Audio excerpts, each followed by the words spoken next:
In contemporary wildlife management, conservation is most often seen as a positive and morally correct initiative towards bettering the health of nature.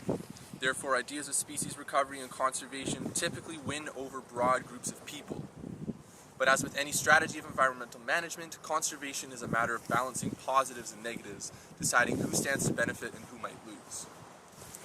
In this short video, we will critically interrogate the sea otter conservation regime in British Columbia and uncover the uneven impacts coastal communities have faced. But first, some background.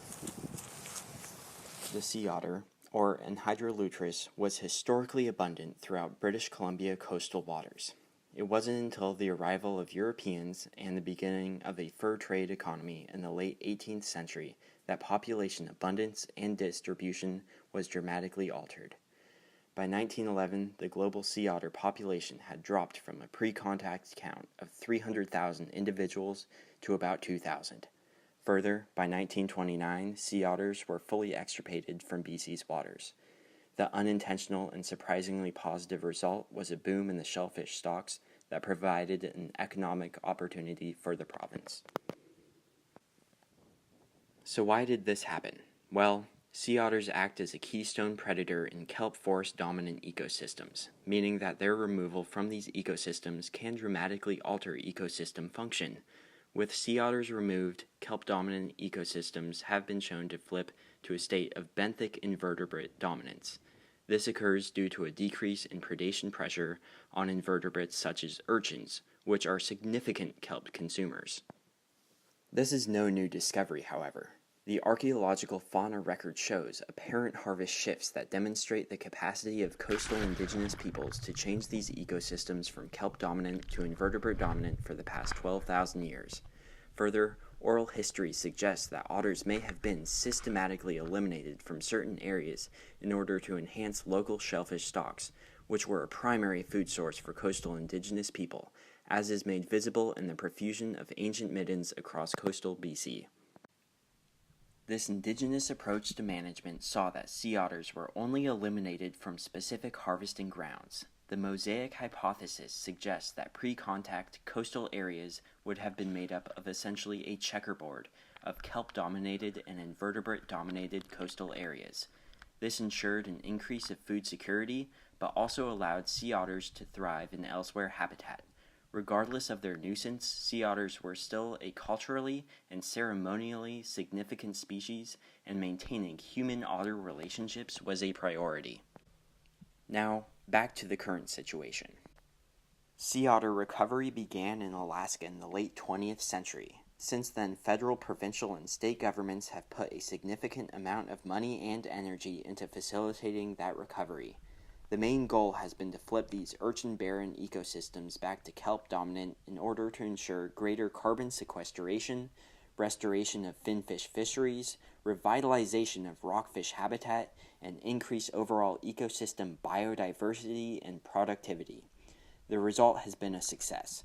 Population growth was steady at 19% per year between 1977 and 1995, and currently 125,000 sea otters exist globally. Now, I'm sure most of us are thinking, wow, that's fantastic. Humans are trying to right their environmental wrongdoings.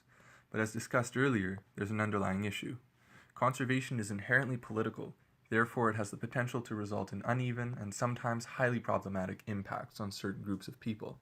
In Canada, oftentimes among those most negatively impacted groups are Indigenous. The whole process of sea otter recovery has been controversial to say the least. To start off, between 1969 and 1972, 89 sea otters were translocated from the Aleutian Islands to Tcheklasep Bay, Nuu-chah-nulth territory, without consultation. Along with their return came strict legislation that gave sea otters an endangered and therefore protected status. In 2002, the Species at Risk Act was implemented, giving even further protection to these animals. In the past, otters that infringed on Indigenous village territory could be hunted and removed from competition over resources.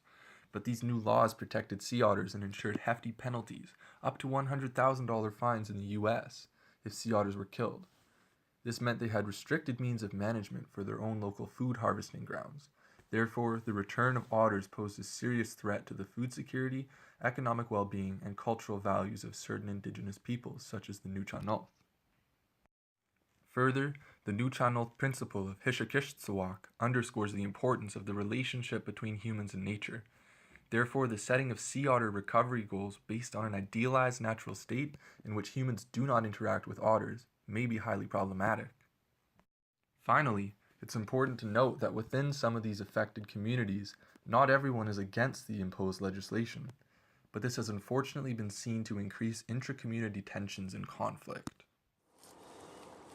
Throughout this video, we have described a brief history of sea otters in British Columbia through the lens of environmental management.